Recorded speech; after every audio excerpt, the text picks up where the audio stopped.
It's not often, but there are plenty of football prodigies, and two of the bigger names that come to mind are guys like Sills and Tate Martell. The subject of today's video got offered a scholarship by both Alabama and LSU in 8th grade, was seen as a physical prodigy, and at one point was the #1 player in his recruiting class. He went to the prestigious IMG Academy, took his talents to Alabama, and became an All-American while he was there. Unfortunately, he's been dealt a couple of tough hands, and has somehow gone from the #1 player in his class to not even being selected in the 2021 NFL Draft. Today we'll tell his story, go through his college career, why he was not drafted, and what is next for him. So without further ado, let's get started. So you guys are probably wondering who the subject of today's video is, and it is none other than Dylan Moses. To start today's story, we need to go down south to the Bayou, more specifically Baton Rouge. His father was a linebacker at Northwestern State and actually played with head coach Ed Orgeron. For a while, he was very reluctant to let his son play football because he did not want him to experience the same punishment he had, which included shoulder and knee injuries and a ton of hits to the head. Eventually though, Dylan wanted to play football. He was obviously very good at it, and he wanted to be just like his dad. He said, quote, "Once I saw Dylan could really do it, I poured it into him.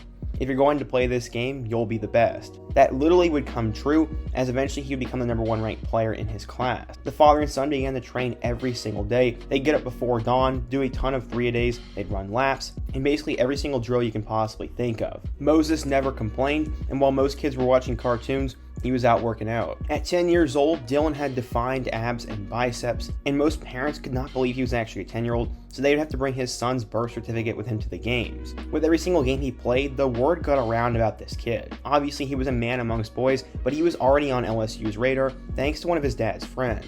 One of his dad's frat brothers was on the strength staff under Coach Les Miles and had been keeping an eye on Dylan. While he was in 7th grade, he'd go to an LSU camp, and he apparently ran a 4.6 40-yard time as a 7th grader. Wilson said, quote, "It was ridiculous the size and speed ratio for a kid that age. They were tempted to offer him right then and there, but they held off a year to be safe." So yeah, as an 8th grader, he was offered a full scholarship to LSU, and other schools such as Alabama also followed suit. He was an athletic prodigy, but the way he carried himself off the field made people believe he could handle the spotlight. Wilson said, quote, "He was kind, he was charismatic, he was polite, he was innocent, he was tough, he was smart, and he was all those things." So while a ton of big-time recruits may have big egos or let everything get to their head, Dylan just showed up and had fun. He didn't even have a Twitter account where he announced his offers, as he just stayed humble. He became a big-time name, and all people who followed college football recruiting started to hear about this Dylan Moses kid. His dad was a little bit worried though. He said, quote, "My worries for him were initially that he wouldn't live up to what everybody else thinks he was supposed to do. You always worry about that when people put you in a spotlight like that. But you quickly realize the more he's with you, that man, he's a good player and he's going to do exactly what expectations are for him." After only 4 games into his freshman year at University Lab High School in Baton Rouge, he verbally committed to play for LSU, which was legitimately across the street. He finished the year with a whopping 175 tackles, which was a school record, and people could just not fathom what had just went on for him. Eventually, IMG Academy came for Dylan's talents, and while his parents were a little bit reluctant, Moses decided to make the trip to Florida. He said, quote, "Being able to transfer to IMG was a business decision. It was for me to play against top-tier talent and get myself ready for college. It's really about preparing myself for the next level." He was a #1 ranked player in his class, but during his junior year, he would see his first setback. He would suffer a hamstring injury and would move down to #5 in the rankings. While at IMG Academy, Moses would become a star and would also become good friends with Grant Delpit. His LSU commitment was kind of becoming loose though, and while Grant did everything he could to try and convince him to stay in the purple and gold, eventually Moses would make a business decision once again. After Les Miles was fired, he decided to reopen his recruitment a little bit more and push his commitment to December. He took a visit to Bama and absolutely loved it and decided to basically commit on the spot. He spurned UCLA, Texas, and LSU for the powerhouse of Alabama. He said, quote, "After talking to my parents, I've decided to shut my recruitment down.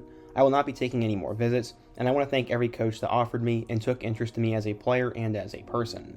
I have decided to commit to the University of Alabama." Many crystal balls still thought he'd be an LSU player, but he would later open up about why he would decide to go to Alabama. Dylan said, quote, "I'm big on you being the best version of you possible and growing into the individual you're supposed to be.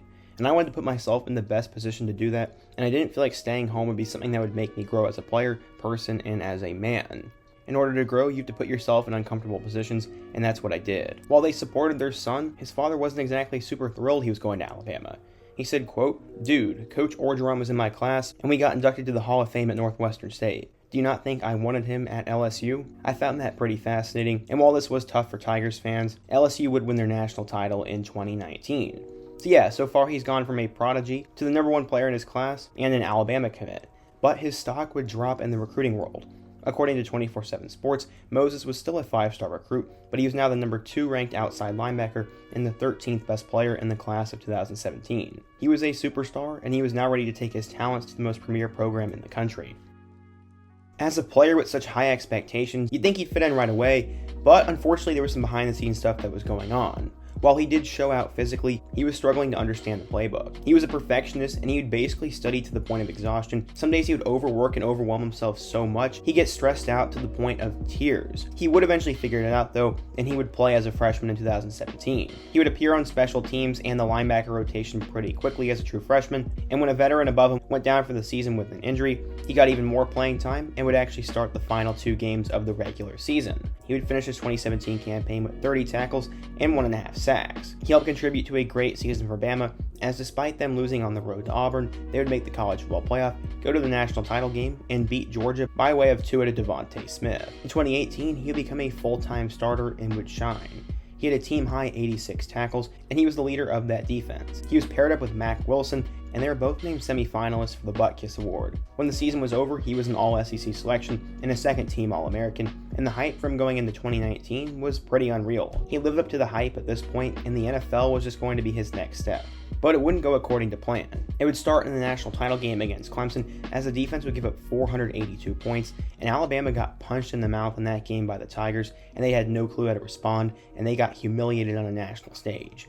Moses was angry and ready to dominate in 2019, as he spent the offseason with Ray Lewis and continued to get better. But he'd be hit with a major setback.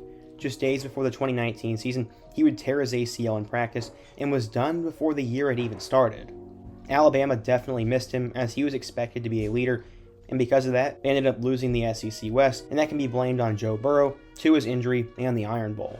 Alabama would miss the college football playoff, and Moses was angry and decided to come back for his senior year. He would combine for 37 tackles in his first 4 games this past fall, and was the leader of the defense. He would slow down the last 6 games of the year, but there was a reason for that. Alabama would cruise, powered by their high-octane offense, and they would beat Florida in the SEC championship game, and he was the star of the defense. He'd have 12 tackles in the college football playoff, and the Tide easily rolled to another ring. Many assumed he'd be a big-time NFL draft pick at first, but he would have another setback.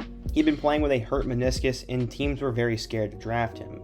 Because of that, he ended up falling on draft night and would actually go undrafted. He was signed by the Jacksonville Jaguars, and Nick Saban was not happy about this. It had nothing to do with what kind of football player he is.